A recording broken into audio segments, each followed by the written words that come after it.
បាទសូមជម្រាបសួរពុកម៉ែបងប្អូនទាំងអស់គ្នាដែលកំពុងតែទស្សនានៅវីដេអូរបស់ខ្ញុំនេះអញ្ចឹងអ្នកនរគ្នាប្រកាសជាដឹងហើយថាវីដេអូដែលចេញនៅចុងខែឬមួយក៏ដើមខែហ្នឹងជាទូទៅគឺពាក់ព័ន្ធជាមួយនឹងឆ្នាំឆុងប្រចាំខែនីមួយៗអញ្ចឹងជាក់ស្ដែងនៅក្នុងវីដេអូនេះគឺយើងនិយាយអំពីឆ្នាំឆុងនៅក្នុងខែមករាសម្រាប់ឆ្នាំ2026ដែលជាឆ្នាំថ្មីដែលទើបតែចូលមកដល់នេះប៉ុន្តែអ្វីដែលយើងមិនសប្បាយចិត្តគឺនៅក្នុងឆ្នាំនេះជាពិសេសគឺចុងឆ្នាំ2025ជាពេលវេលាដែលយើងគួរតែសប្បាយនៅក្នុងការអឺ ចោះឡងឆ្នាំថ្មីប៉ុន្តែយើងបែរទៅជាជួបបញ្ហាមិនសប្បាយចិត្តវិញដោយប្រជាជនទាំងអស់គ្នាសុទ្ធតែបានដឹងហើយថានៅក្នុងប្រទេសកម្ពុជារបស់យើងត្រូវបានមានការឈ្លានពានពីប្រទេសជិតខាងដែលមានចិត្តចង់ដណ្ដើមដីរបស់យើងអញ្ចឹងអឺជាក់ស្ដែងខ្ញុំមានតែជូនពរទៅដល់បងកងទ័ពនៅជួរមុខគ្រប់ជាន់ថ្នាក់ដែលគាត់ពលីឬមួយក៏បូជាឈាមស្រស់សាច់ស្រស់យកទ្រូងរបស់គាត់ទៅពាំងគ្រាប់ដើម្បីការពារពួកយើងដែលប្រជាជនកម្ពុជានៅខាងក្រោយអញ្ចឹងអ្វីដែលខ្ញុំអាចធ្វើទៅបានគឺមានតែជូនពរទៅកាន់ពួកគាត់សូមឲ្យពួកគាត់សុខភាពល្អឈ្នះអស់មារសត្រូវជាពិសេសគឺអាចវាយសត្រូវរបស់យើងឲ្យបាក់ឃ្លោកខ្លាចត្រឡប់ទៅវិញហើយកុំឲ្យមកវិញសារជាថ្មីគឺជន់ឲ្យលិចតែម្ដងកុំឲ្យមកវិញទៀតអឺក៏ប៉ុតរាល់វីដេអូដែល page របស់ខ្ញុំបញ្ចេញទៅគឺសុទ្ធតែយើងពិចារណាទាំងអស់ថាតើយើងគួរថតឬយើងកូរបង្ហោះពាក់ព័ន្ធជាមួយនឹង topic ផ្សេងៗដែលល្អស្របពេលដែលប្រទេសរបស់យើងកំពុងតែមានបញ្ហាប៉ុន្តែយើងគិតឲ្យបានស៊ីជម្រៅបើសិនជាយើងផ្អាកសកម្មភាពទាំងអស់ក្នុងពេលតែមួយវាក៏មានផលប៉ះពាល់ទៅលើសេដ្ឋកិច្ចឬមួយក៏ប្រព័ន្ធចរន្តសេដ្ឋកិច្ចនៅក្នុងប្រទេសយើងដែរខ្ញុំអាចនិយាយបានថាមិនមានឥទ្ធិពលអីទៅលើសេដ្ឋកិច្ចប្រទេសទេប៉ុន្តែក៏ជាចលករទូចៗនៅក្នុងសេដ្ឋកិច្ចរបស់ប្រទេសដែរអញ្ចឹងបើសិនជាយើងគ្រប់គ្នានាំគ្នាមិនហ៊ានផ្អាករាល់សកម្មភាពទាំងអស់នៅក្នុងអាជីវកម្មឬមួយក៏ស្ថាប័នក្រុមហ៊ុនរបស់ខ្លួនឯងវាសុទ្ធតែមានផលប៉ះពាល់ទាំងអស់តែម្ដងដូច្នេះហើយខ្ញុំមានតែឆ្លៀតផលិតនៅវីដេអូខ្លីៗបែបនេះហើយក៏ភ្ជាប់ជាមួយនឹងអឺការលើកទឹកចិត្តដល់បងកងទ័ពរបស់យើងឬមួយក៏ប្រជាជនរបស់យើងដែលនៅជួរក្រោយនេះហើយសង្ឃឹមថាប្រទេសកម្ពុជាយើងនឹងឆាប់បានទទួលនៅភាពសុខក្សេមក្សាន្តត្រឡប់មកវិញហើយខ្ញុំរឹតតែសង្ឃឹមថាពេលដែលប្រទេសយើងបានសុខសន្តិភាពប្រជាជនយុវជនជំនាន់ក្រោយរបស់យើងនឹងព្យាយាមពួតដៃគ្នាកសាងប្រទេសរបស់យើងអភិវឌ្ឍប្រទេសរបស់យើងឲ្យខ្លាំងជាងពេលបច្ចុប្បន្ននេះទ្វេដងយើងដឹងហើយថាប្រទេសយើងគឺខ្សោយប៉ុន្តែនៅពេលដែលមានព្រឹត្តិការណ៍ហេតុការណ៍សង្គ្រាមនេះមួយកើតឡើងគឺយើងអាចប្រៀបធៀបប្រទេសរបស់យើងបានកម្លាំងប្រទេសយើងគឺខ្លាំងមែនទែនយើងសម្បូរទៅដោយធនធានប៉ុន្តែពួកយើងមិនទុកចិត្តខ្លួនឯងប៉ុន្តែនៅពេលដែលយើងទទួលបានសន្តិភាពលើកនេះខ្ញុំជឿជាក់ថាបងប្អូនរួមទាំងខ្ញុំប្រកាសជាទុកចិត្តខ្លួនឯងខ្លាំងជាងមុនដោយសារតែយើងឃើញហើយមែនទេរាល់ដងយើងចាត់ទុកថាប្រទេសចោលឬមួយក៏ប្រទេសសៀមហ្នឹងគឺមានការអភិវឌ្ឍអីប្រជាជនគេមានចំណេះដឹងអីល្អជាងយើងដល់ពេលឆ្លងកាត់សង្គ្រាមនេះយើងឃើញព័ត៌មានឃើញអីមកយើងមានអារម្មណ៍ថាដូចអត់ដូចយើងគិតទេអញ្ចឹងខ្ញុំធ្លាប់តែនិយាយថាយើងមើលគេខុសមករហូតហើយអញ្ចឹងលើកនេះយើងគួរតែមើលខ្លួនឯងឲ្យត្រូវហើយអភិវឌ្ឍខ្លួនឯងវិញអញ្ចឹងចូលមកដល់ប្រធានបទរបស់យើងនៅក្នុងខែមករាឆ្នាំ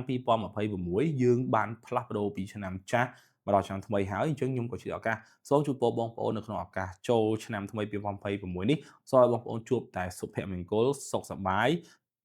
នៅក្នុងរង្វង់គ្រួសារត្រជាក់ត្រជុំហើយមានសុខភាពល្អរកស៊ីទទួលទានមានបាន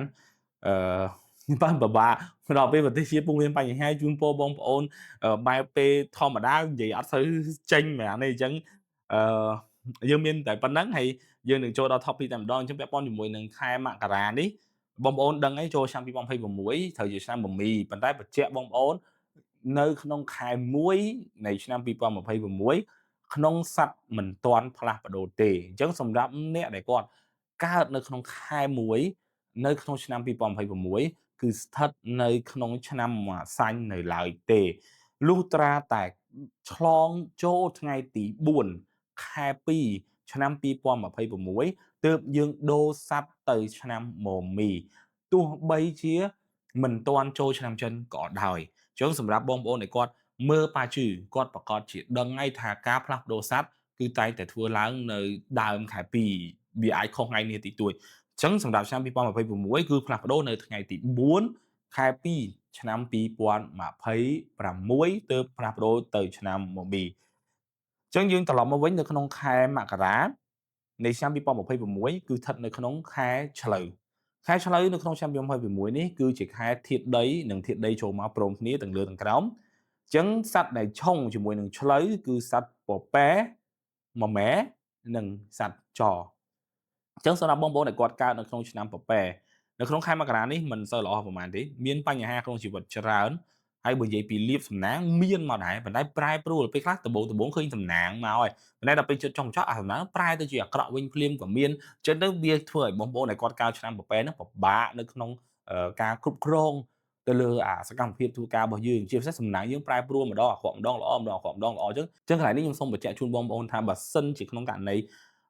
យើងមានឱកាសបញ្ញាប់បញ្ចប់វាទៅដាច់បាយដាច់ទឹកដាច់យប់អីក៏យើងធ្វើវាទៅបញ្ចប់វាឲ្យលឿនមុនសំណាងយើងប្រែប្រួលអាហ្នឹងគឺជាវិធីសាស្ត្រមួយទីពីរឧបសគ្គការងារនិងឧបសគ្គក្នុងជីវិតគឺមានច្រើនមែនទែនហើយនៅក្នុងខែមករានេះយើងពិបាកដោះឧបសគ្គទាំងអស់នេះសុទ្ធតែបង្កភាពស្មុគស្មាញចាក់វាស្រះគ្នាពាន់គ្នាតែម្ដងអញ្ចឹងបើសិនជាបងប្អូនជួបបងប្អូនគួរតែ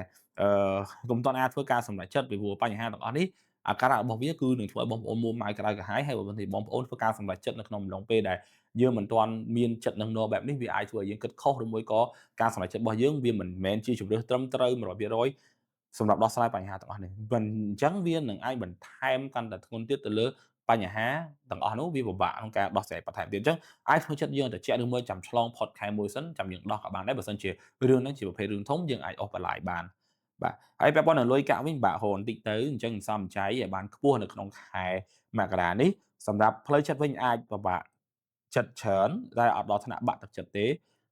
គ្រាន់តែពិបាកចិត្តហើយការរកស៊ីងាយប្រឈមនឹងការប្រកួតប្រជែងពីដៃគូរបស់យើងហើយនិយាយវាយគ្នាហើយចាប់ផ្ដើមយើងរកស៊ីចាប់ផ្ដើមអ្នកដែលធ្លាប់ល្អគឺចាប់ផ្ដើមវាយជាមួយយើងហើយប៉ុន្តែរឿងសំខាន់មួយទៀតពាក់ព័ន្ធជាមួយនឹងខែមករាគឺវាប៉ះសំខាន់ទៅលើរឿងស្នេហាអញ្ចឹងអ្នកដែលគាត់មានស្នេហាគាត់អាចប្រឈមអ្នកដែលគាត់មានប្តីប្រពន្ធណារៀបការហើយគាត់អាចប្រឈមរឿងពីរទី1ជីវិតស្នេហាគាត់អាប់អួរមើលគ្នាក្នុងរូបភាពមិនល្អទើសគ្នាអារម្មណ៍មិនល្អនៅក្នុងការរស់នៅជាមួយនឹងដៃគូឬមួយក៏គ្រួសារប្តីប្រពន្ធយើងនៅក្នុងពេលបច្ចុប្បន្ននេះហើយអាហ្នឹងក៏យើងអាចមានបញ្ហាដែរបើសិនជាយើងមិនចេះគ្រប់គ្រងទៅលើរក្សាស្ថិរភាពតុល្យភាពសុភមង្គលក្នុងគ្រួសាររបស់យើងទេប្រកាសជាឆ្លោះគ្នាតែម្ដង ហើយមួយទៀតពាក់ព័ន្ធជាមួយនឹងរឿងកូនសម្រាប់ប្តីប្រពន្ធដែលគាត់មានកូនទូចៗដែលចេះដើរឬមួយក៏ចូលរៀនពួកគាត់នឹងឆ្លោះគ្នាដោយសារកូននឹងច្រើនហើយ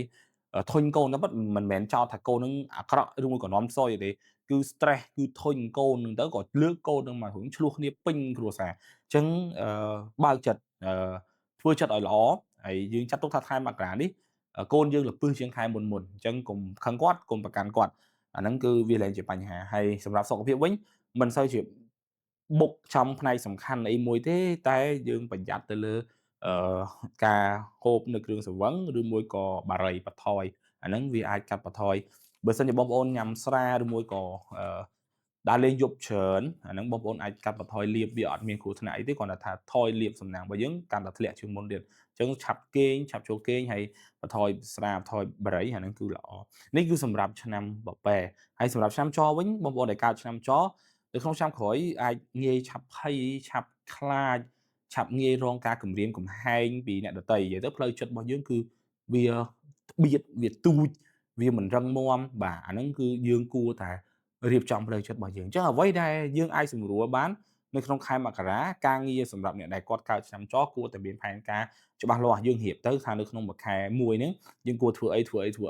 ហើយយើងគួរតែកុំវាចពីផែនការរបស់យើងមានន័យថា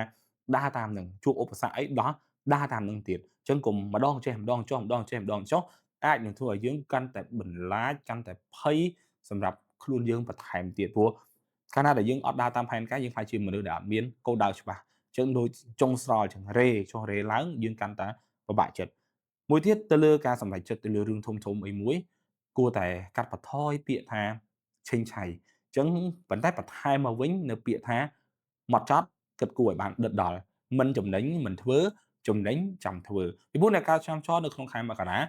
គាត់ខុសមួយអាចនាំបញ្ហាធ្ងន់ធ្ងរដែលនាំទុក្ខរយៈពេលយូរហើយពិបាកនៅក្នុងការដោះស្រាយសម្រាប់អ្នកដែលគាត់ធ្វើការឬមួយក៏រកស៊ីសម្ពាធគ្រប់ទិសទីសម្ពាធមានពីរសម្ពាធយើងបង្កើតខ្លួនឯងមានន័យថាយើង stress ខ្លួនឯងយើងផ្លូវចិត្តយើងអត់ល្អខ្លួនឯងនិងសម្ពាធមួយទៀតគឺពាក់ព័ន្ធជាមួយនឹងអឺការងារមជ្ឈដ្ឋានពីថ្នាក់ដឹកនាំពីភ្ញៀវពីអឺកូនចៅអីចឹងទៅវាអាចបង្កឲ្យយើងនឹងមានបញ្ហាដែរ សម្រាប់រឿងស្នេហាវិញគឺអាចនិយាយបានថាអាចប៉ះពាល់ទៅលើអឺផ្លូវចិត្តឬមួយក៏ជម្លោះនៅក្នុងគ្រួសារយើងអាចកើតឡើងសឹងតែគ្រប់មូលហេតុប៉ុន្តែអ្វីដែលសំខាន់វាអត់ធំទេអាបញ្ហាហ្នឹងវាមិនឈានដល់ថ្នាក់មិននិយាយរកគ្នារយៈពេលយូរឬមួយក៏លែងលះបាយបាយទេប៉ុន្តែអ្វីដែលសំខាន់ផលប៉ះពាល់គឺអាពេលឆ្លោះគ្នាម្ដងហ្នឹងគឺនឹងអាចញ៉ាំងឲ្យ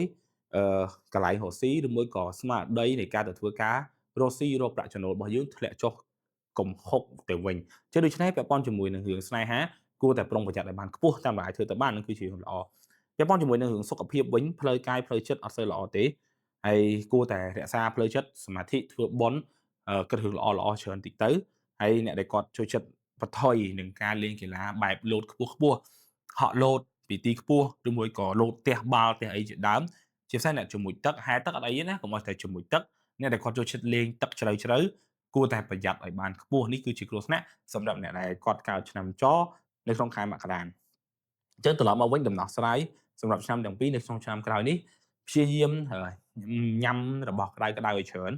ហូបទឹកក្តៅហូបស៊ុបឲ្យបានច្រើនហើយសម្រួលផ្លូវចិត្តរបស់យើងហើយព្យាយាមរកមើលរឿងគេហៅថាអឺបែបវិជ្ជមានបែបល្អៗឲ្យច្រើនតិចទៅអានឹងគឺល្អហើយបើសិនជាអាចយើងអាចធ្វើបុណ្យប្រឡែងសត្វឬមួយក៏ចែកម្ហូបអាហារបែបទានបាទជាទានជាបុណ្យជាទានអាហ្នឹងគឺល្អខ្លាំងហើយយើងអាចកាត់បន្ថយបានច្រើនសរុបមកវិញដោយសារតែនៅក្នុងខែមួយនេះបើយើងនិយាយពីកម្រិតនៃគុណភាពខែវាក៏មិនអាក្រក់ប៉ុន្មានដែរអញ្ចឹងទៅវាធ្វើឲ្យអ្នកដែលគាត់កើតនៅក្នុងឆ្នាំដែលឆុងនៅក្នុងខែមករាគឺខែអឺមមែគឺឆ្នាំមមែនៅឆ្នាំចនេះកម្រិតនៃការឆុងក៏វាមិនអាក្រក់ខ្លាំងក្លាអីដែរអញ្ចឹងសរុបមកវិញនៅក្នុងប្រធានបទនេះខ្ញុំសូមបញ្ចប់ត្រឹមប៉ុណ្នេះពាក់ព័ន្ធជាមួយនឹងទិសហេងទិសស៊ុយខ្ញុំសូមអត់បង្ហាញទេដោយសារតែខ្ញុំអត់សូវមានអារម្មណ៍ក្នុងការធ្វើវីដេអូពីព្រោះក្នុងពេលដែលប្រទេសពុំមានបញ្ហាបែបនេះអញ្ចឹងខ្ញុំសង្ឃឹមថាបងប្អូនអ្នកដែលគាត់ទស្សនានេះនឹងធ្វើការយកចំណុចដែលខ្ញុំនិយាយទាំងប្រមាណនេះទៅដាក់ក្នុងការប្រុងប្រយ័ត្នក្នុងការរស់នៅរបស់យើងប្រចាំថ្ងៃទៅវាអាចជួយឲ្យយើងបានទាំងសុខភាពផងបានទាំងជៀសពីបញ្ហាទៀតហើយខ្ញុំក៏សូមអធិស្ឋានដល់បងប្អូនដែលគាត់បានទស្សនានៅវីដេអូនេះដែលខ្ញុំបានផុសវីដេអូនេះនៅក្នុងអំឡុងពេលប្រទេសយើងកំពុងតែមានបញ្ហាព្រំដែនអញ្ចឹងសូមអធិស្ឋានប៉ុន្តែខ្ញុំត្រូវតែធ្វើដើម្បីឲ្យយើងកុំភ័យហើយយើងជំឈប់ទៅតាមការខ្លាចរបស់យើងអីចឹងទៅអញ្ចឹងមានតែប៉ុណ្្នឹងទេហើយយើងនឹងជួបគ្នានៅវីដេអូក្រោយ